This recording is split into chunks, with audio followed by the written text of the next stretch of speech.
Hello friends, welcome to my YouTube channel. स्वागत करता हूं मेरे यूट्यूब चैनल पे मैं आपका।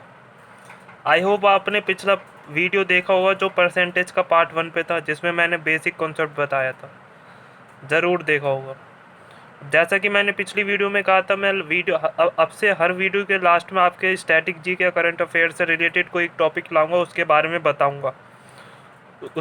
बताऊँगा जो आपके किसी भी एग्ज़ाम में यूज़फुल हो सकता है। आइए चलिए स्टार्ट करते हैं परसेंटेज का पार्ट 2। देखिए, जैसे हमारे हमारे क्वेश्चन में कभी कभार हमसे पूछ लेता है कि ये बताओ, जैसे कुछ डिनोमिनेटर में कुछ वैल्यू दे रखी होती है और न्यूमरेटर में दे रखी होती है, तो हमें पूछता है ये न्यूमरेटर डिनोमिनेटर का कितना परसेंट है। ये हमें ऐसे पूछ लेता है, तो हम कैसे निकालेंगे, आइए देखते हैं। जैसे देखिए, ये वैल्यू है 2300, 2300। तो इसका 10% क्या होगा, एक पॉइंट इधर ले जाएंगे, 230 हो गया। अब हमें पूछना है 1% क्या होगा, एक पॉइंट और इधर ले जाएंगे, तो ये 23 हो जाएगा, 23। ठीक है, ऐसे इधर है। अब हमें पूछ ले इस वैल्यू का 10% बताओ कितना होगा, एक पॉइंट इधर ले जाएंगे, ये इतना हो गया।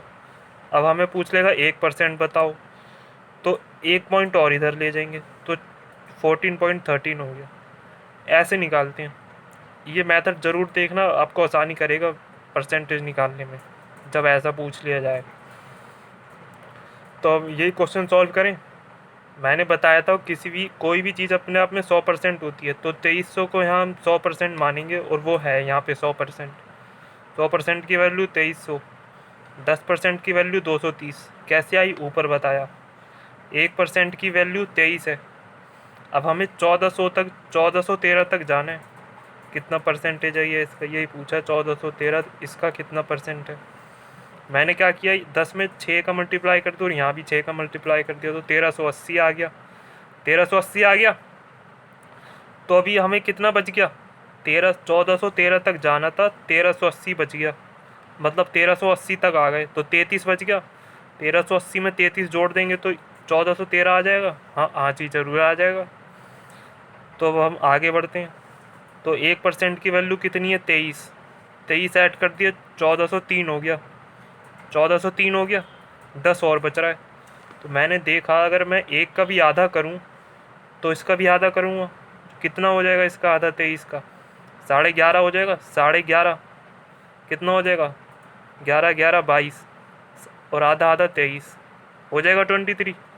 मैं देख रहा हूँ एक का आधा करने पे भी हमें 10 से ज़्यादा आ जा रही है वैल्यू, कर रही है, आ रही है 10 से ज़्यादा। हमें तो 10 चाहिए, तो मैंने 0.1 निकाल लिया, डिवाइड कर दिया एक को 0.1 से। तो सॉरी, एक को 10 से डिवाइड कर दिया तो 0.1 बन गया। यहाँ भी 10 से डिवाइड करेंगे तो 2.3 हो गया। तो हमें 10 चाहिए, तो मैं इसका कितना मल्टीप्लाई करूँ 10 तक ले जाने के लिए, 4 का करूँगा।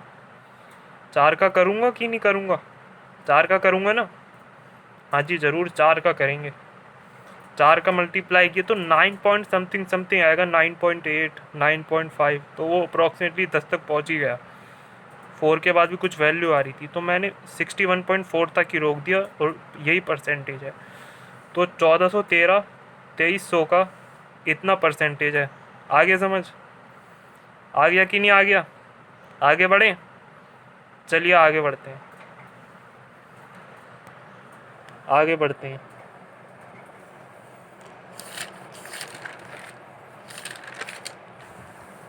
आइए, जैसे ये क्वेश्चन है, due to a decrease in the price of sugar by 25%, a man is able to purchase 1/2 kilogram more sugar for 96 rupees. Find original price। ये क्वेश्चन कह रहा है शुगर के प्राइस में 25% का डिक्रीज़ हो गया, मतलब घट गया 25% शुगर का प्राइस। तो एक आदमी आधा किलो चीनी, एक आदमी आधा किलो चीनी ज़्यादा खरीद लेता 96 रुपये के। तो उसका हमें ओरिजिनल प्राइस बताना है, कितना था। फॉर्मूला ये लिखवाया था पिछली वीडियो में, मतलब कल ही डाली थी वो वीडियो, देखा होगा आपने। 25% घट रहा है तो कंजप्शन बढ़ेगा, क्योंकि फिक्स है हमारा एक्सपेंडिचर, तो एक्सपेंडिचर तो फिक्स है ना हमारा। अगर 25% प्राइस घट रहा है तो कंजप्शन बढ़ेगा। कितना बढ़ेगा? कल बताया था, न्यूमरेटर में लेंगे 1 और डिनोमिनेटर में क्या लेंगे? 4 में से 1 गए, कितना बचा? 3। ये कैसे किया? कल के वीडियो में बताया था, वो ज़रूर देखना, परसेंटेज का बेसिक पार्ट 1। इसकी वैल्यू क्या होती है? 33%, और 33 1/3%। अब ये इतना बड़ा है और क्वेश्चन में असलियत में कितना बड़ा है? आधा किलो ज़्यादा ला रहा है। तो 1/3 की वैल्यू कितनी हो गई? 1/2। 1 की वैल्यू कितनी हो गई? आधा किलो, ओ आधा कह रहा हूँ, 1.5 किलो, 1.5 kg। मैंने बताया था 100% की वैल्यू 1 होती है फ्रैक्शन वैल्यू। कोई भी चीज़ अपने आप में 100% होती है। 100% कोई भी वैल्यू होती है तो उसी पे घटता है और बढ़ता है, यही होता है ना। तो ओरिजिनली मैं इतना ख़रीद रहा था तो प्राइस पूछ लिया, 96 रुपये का इतना केजी लाऊंगा तो कितना प्राइस में लेके आऊँगा एक्चुअली में? काटने पीटने के बाद ये आंसर आ जाएगा 64 रुपीज़। ठीक है, आगे बढ़ें। समझना है तो वीडियो को दोबारा देखना। ठीक है, आगे बढ़ें। चलिए आगे बढ़ते हैं।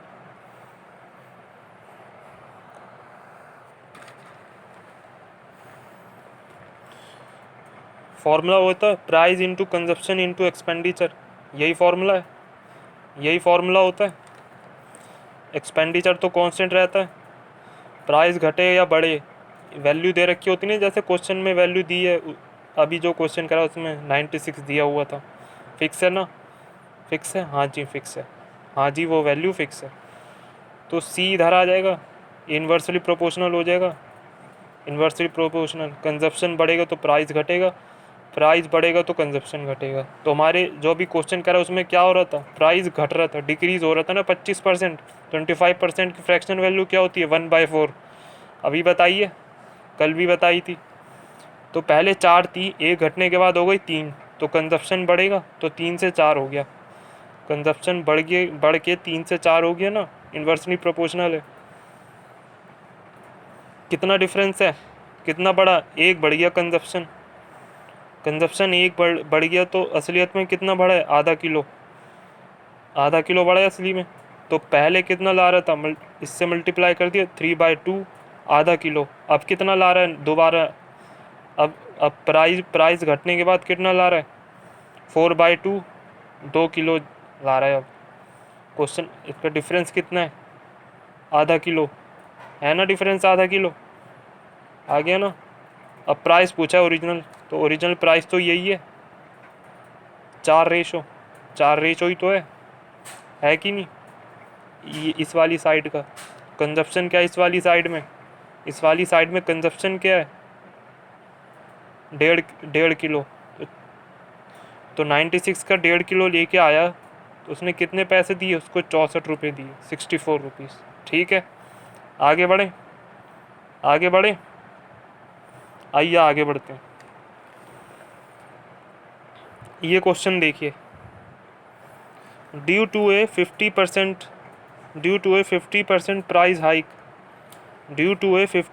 Price in the price of a Maggi. अरे यार ये क्या इंग्लिश लिखी है? A person is able to purchase 20 kg less rice for ₹800। Find original price. Same to same उसके जैसा है, उधर प्राइस घट रहा था, बस इधर प्राइस बढ़ रहा है, इंक्रीज़ हो रहा है। यही है हाइक का मतलब, इंक्रीज़ होता है। फॉर्मूला यही है। 50% की वैल्यू क्या होती है? 1/2 होती है। हाँ जी, कल बताई थी, अब भी बता रहा हूँ। अगर ना समझ में आए कैसे आई, पिछला वीडियो ज़रूर देखना। प्राइस 50% बढ़ गया तो कंजप्शन घटा होगा। कितना घटा होगा? न्यूमरेटर में 1 का 1 ही आएगा, डिफरेंस ही आता है। डिनोमिनेटर में क्या है? क्योंकि यहाँ प्राइस बढ़ा है तो ये दोनों ऐड कर देंगे, 2 + 1 3, तो इतना घट गया। असलियत में कितना कम हुआ है? 20 kg। तो 1/3 की वैल्यू कितनी है? 20।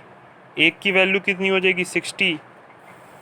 और 60 ला रहा था ओरिजिनली, क्योंकि 1 है ना। 1 किसकी फ्रैक्शन वैल्यू? 100% की। पहले क्वांटिटी 100% थी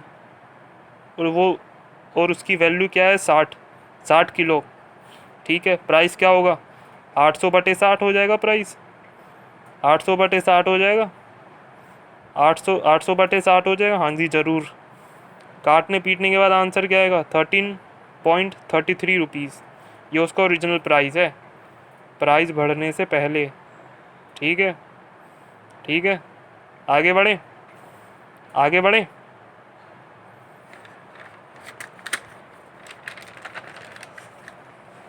आइए आगे बढ़ते हैं। मिस्टर कल्याण, मिस्टर कल्याण स्पेंड्स, इसको ऐसे घुमा लेता हूँ, इसको ऐसे घुमा लूँ। अब ठीक है, अब ठीक है। Mister Kalyan spends his 50% monthly income on the house rent, 25% on gaming, and 16.2/3% on remaining. He had 12,000 rupees with him. Find his monthly income. ये क्वेश्चन कह रहा है कोई एक कल्याण है, मिस्टर कल्याण, 50% वो अपनी इनकम का खर्च करते हैं हाउस रेंट पे, किराए पे, 25% गेमिंग पे करते हैं। तो ये देखिए 50% अपनी इनकम का करे होगा जो टोटल इनकम है, 25% भी अपनी टोटल इनकम का ही करा होगा, क्योंकि लिखा नहीं है ना यार रिमेनिंग का कर रहे हैं या नहीं, सीधा लिख दिया बस 25% ऑन गेमिंग, 25% ऑन गेमिंग, ये लिख दिया सीधा।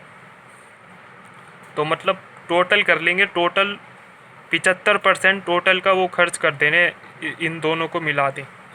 मेरी इनकम है आई 50 और 25, ये टोटल हो गया 75%, 3/4 आ गई इसकी फ्रैक्शन वैल्यू। ठीक है, ठीक है।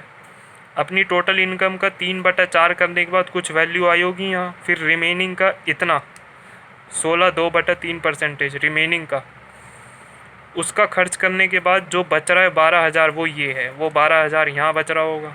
ठीक है, इसकी फ्रैक्शन वैल्यू क्या होती है? 1/6 होती है। ठीक है, मतलब कहने का मतलब है 4 में से 3 खर्च कर दिए और 6 में से 1 खर्च कर दिए, तो बच गया कितना? इसमें बच गया कितना? एक बच गया ना, 4 में से 3 खर्च कर दिए तो 1 बच गया, तो इनकम का 1/4 बच गया। इधर कितना बच गया? 6 में से 1 खर्च कर दिए, 5 बच गया, तो इनकम का 5/6 हमारे पास बच गया। यहाँ पे 4 में से 3 खर्च कर दिए, 1/4 बच गया, और यहाँ पे 6 में से 1 खर्च कर दिया, 5/6 बच गया, और यही इसी के बराबर है 12,000 के। तो बस काटने पीटने के बाद इतनी वैल्यू आ गई, इतनी उसकी क्या है, ये जो वैल्यू आ रही है क्या है? मंथली इनकम है उसकी। हाँ जी, मंथली इनकम है उसकी ये। ठीक है, आगे बढ़ें, आगे बढ़ें, आइए आगे बढ़ते हैं।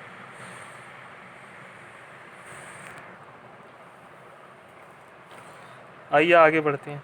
ये क्वेश्चन देखिए, ये क्वेश्चन देखिए।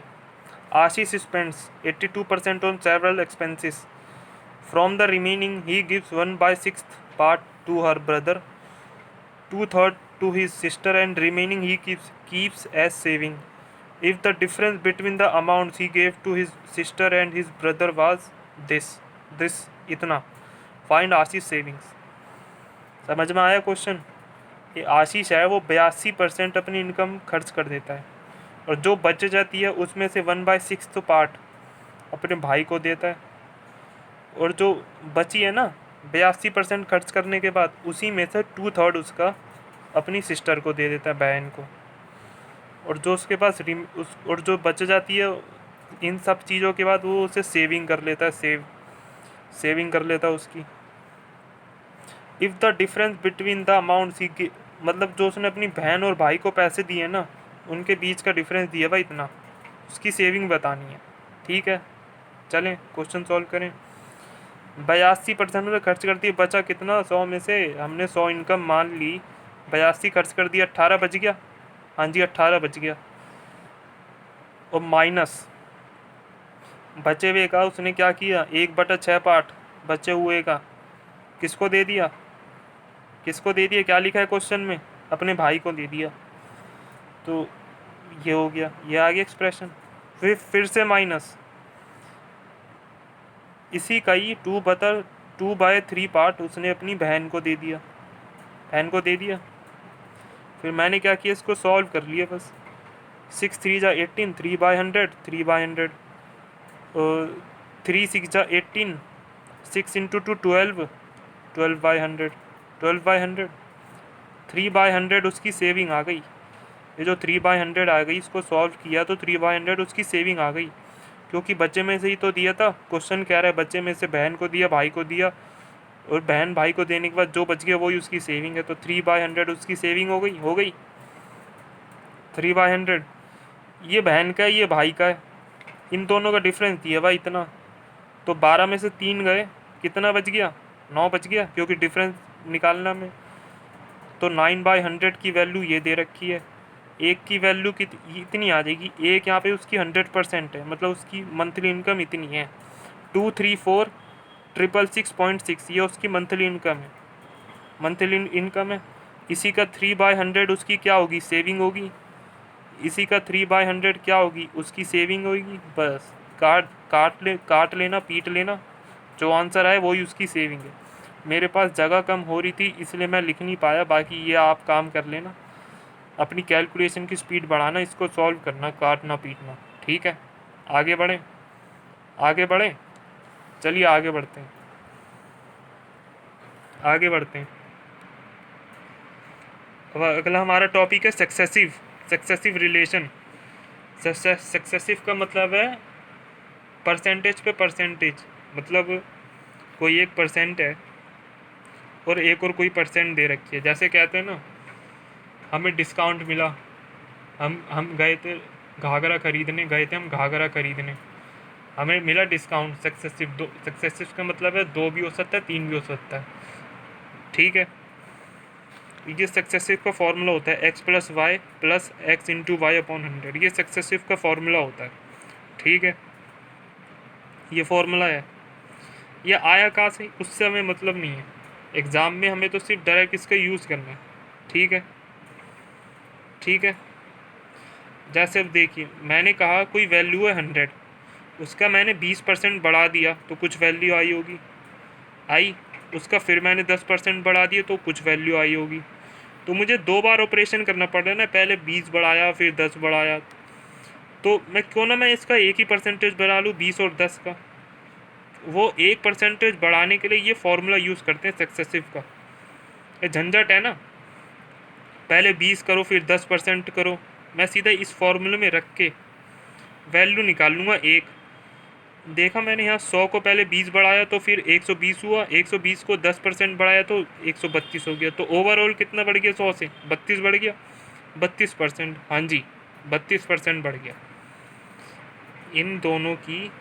इन दोनों परसेंटेज की जो एक इक्विवेलेंट वैल्यू होगी वो 32 होगी, क्योंकि 100 से 32 हुआ ना। चाहे इस फॉर्मूले में रख दो या ऐसे कर लो, साफ दिख रहा है यहाँ 32, 100 से 132 हो गया, मतलब 132% बढ़ा है 100 का। ठीक है, अब इस फॉर्मूले रख के बताऊँ, x की वैल्यू 20, y की वैल्यू 10, ये हो गया 30, इतना 30 हो गया। 20 और 10 का मल्टीप्लाई किया, कितना हो गया? 200। 200 के नीचे क्या है? 100।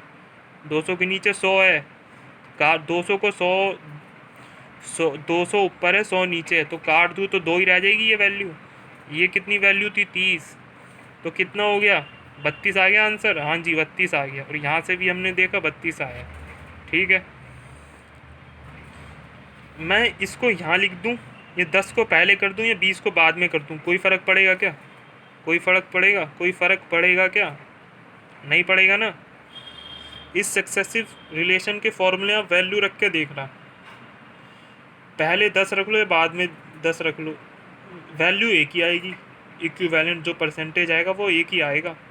ठीक है, जैसे देख लो, चाहे मैंने पहले 10% बढ़ा दिया, यहाँ पहले 20 बढ़ाया है, मैंने रिवर्स कर दिया, अब यहाँ 10 कर दिया, 110। 110 का 20% कितना होता है? 22 हो गया, 132 आ रहा है ना। कोई फ़र्क पड़ा क्या? पहले मैंने 10 कर लिया फिर 20 कर लिया, कोई फ़र्क पड़ा क्या? वैल्यू तो एक ही आ रही है। हाँ जी, एक ही आएगी वैल्यू, कोई फ़र्क नहीं पड़ेगा।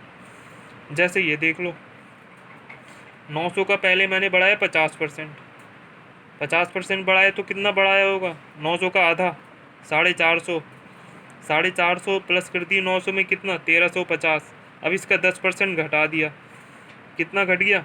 10%। बताया था शुरू में वीडियो के, एक पॉइंट इधर ले जाएंगे, तो 135 है, 135 इसमें घटाएंगे कितना बच गया, इतना बच गया। 135 घटा देंगे इसमें से तो 10%। 135 घटाना है ना, पहले इसमें से 100 कम कर लो। 100 कम कर लिए तो कितना हो गया 1250। 1350 में 100 कम किए कितना हो गया 1250।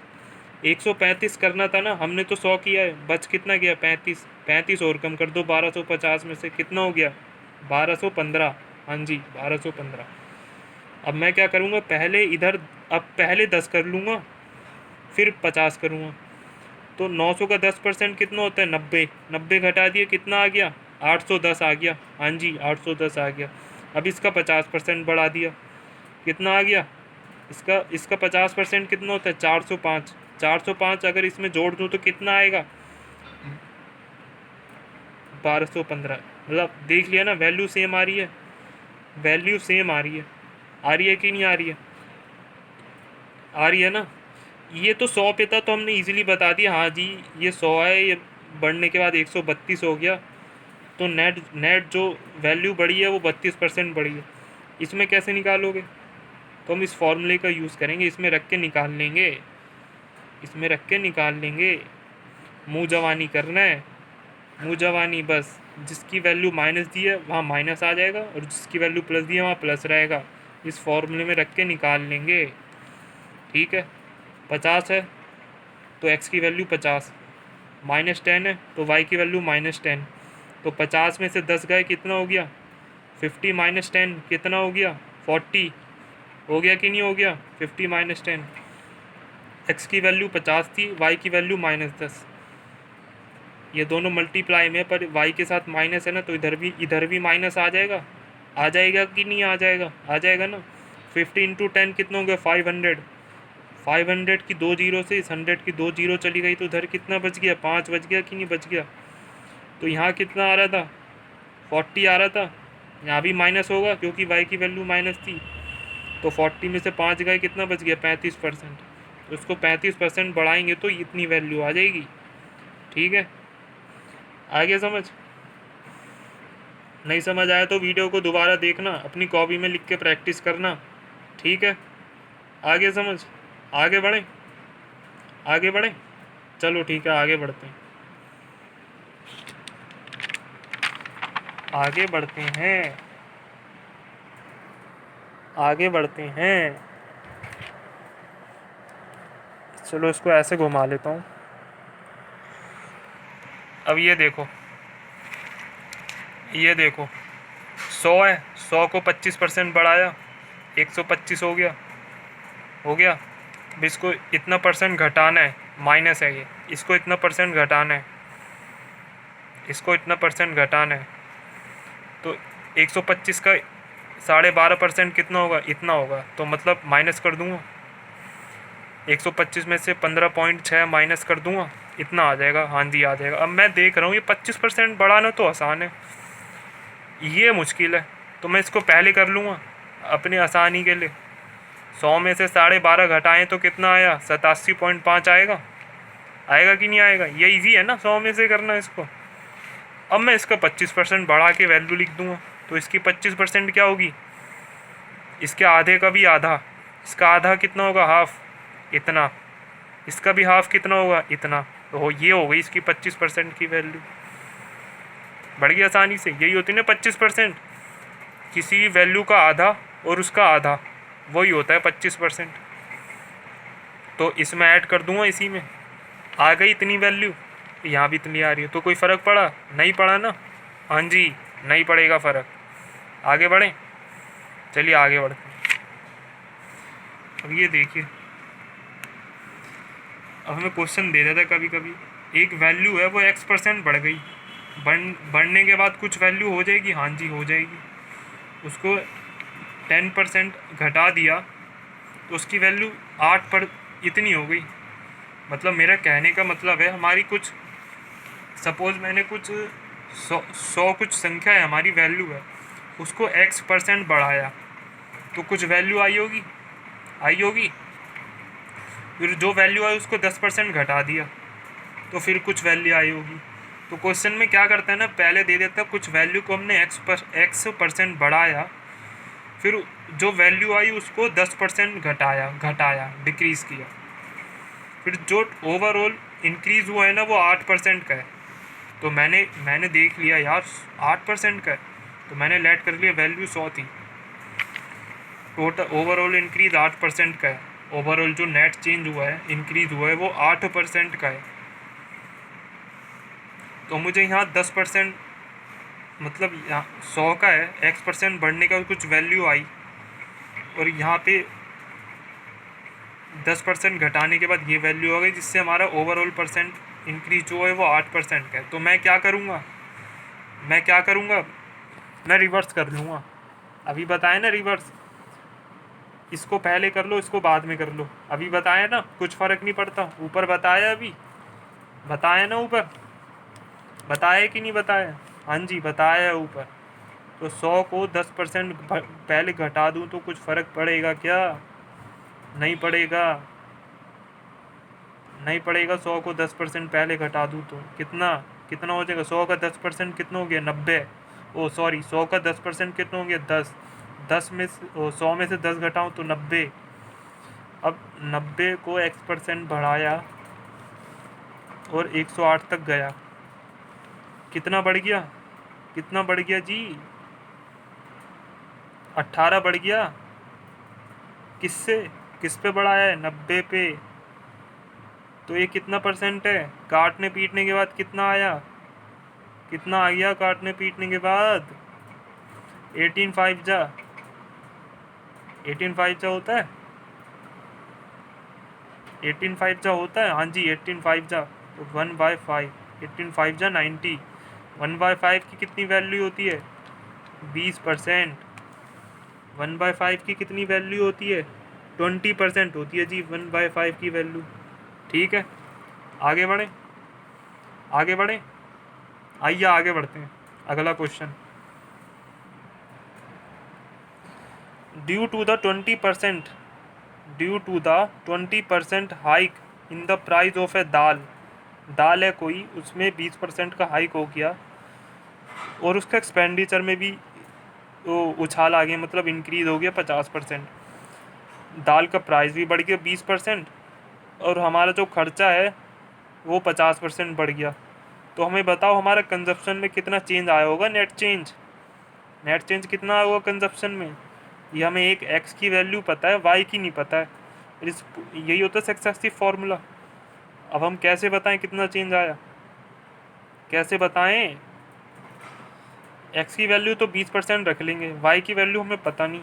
जो इसके इक्वल टू में वैल्यू दी है वो 50% दी है। फॉर्मूले के हिसाब से यही है ना।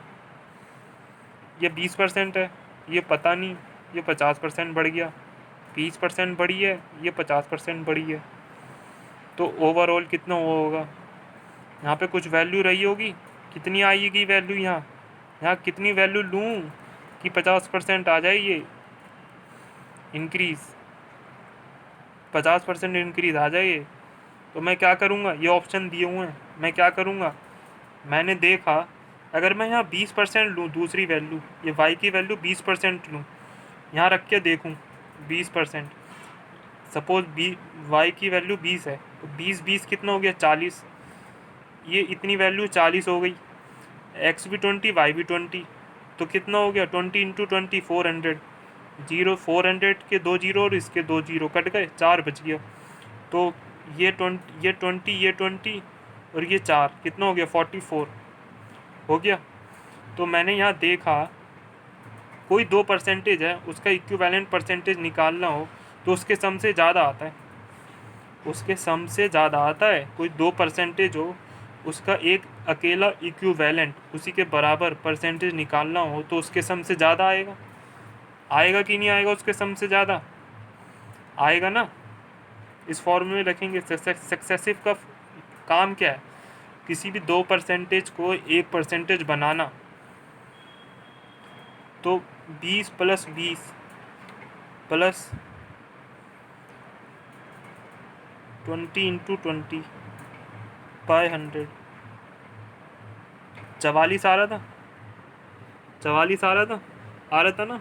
एक्स की वैल्यू 20 दी है, वाई की वैल्यू मैंने 20 लेट कर ली थी पर 44 आ रहा है, तो मतलब वाई की वैल्यू और ज़्यादा रखूँ, वाई की वैल्यू और ज़्यादा रखूँगा वाई की वैल्यू को। आइए दूसरे पेज पर करके बताते हैं।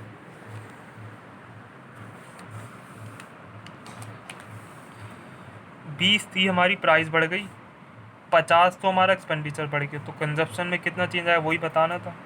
अगर मैं y की वैल्यू 25 ले लूँ तो क्या सेटिस्फाई करेगा? y की वैल्यू 25 ले लूँ तो क्या सेटिस्फाई करेगा?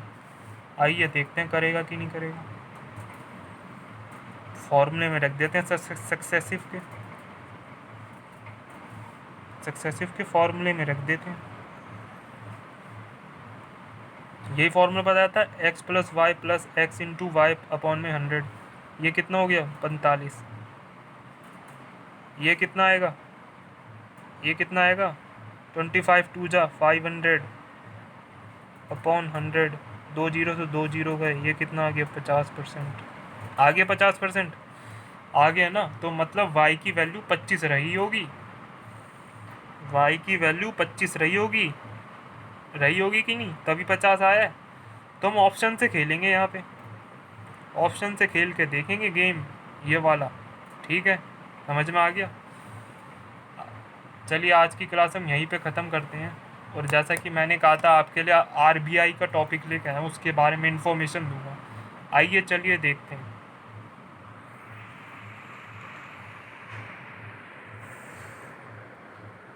आरबीआई के बारे में।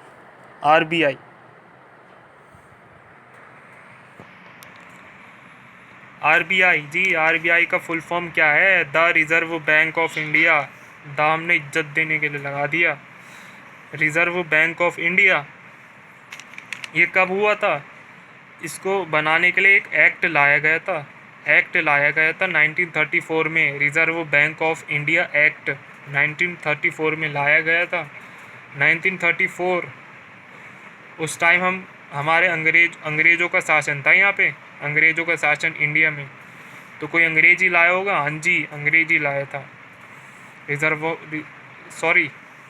मतलब उनके शासनकाल में ही ये एक्ट लाया गया था, जिससे कि एक बॉडी है रिज़र्व बैंक ऑफ इंडिया, उसकी स्थापना की गई थी, ठीक है? उसके बाद 1935 अप्रैल में इसको इस्टेब्लिश कर दिया गया।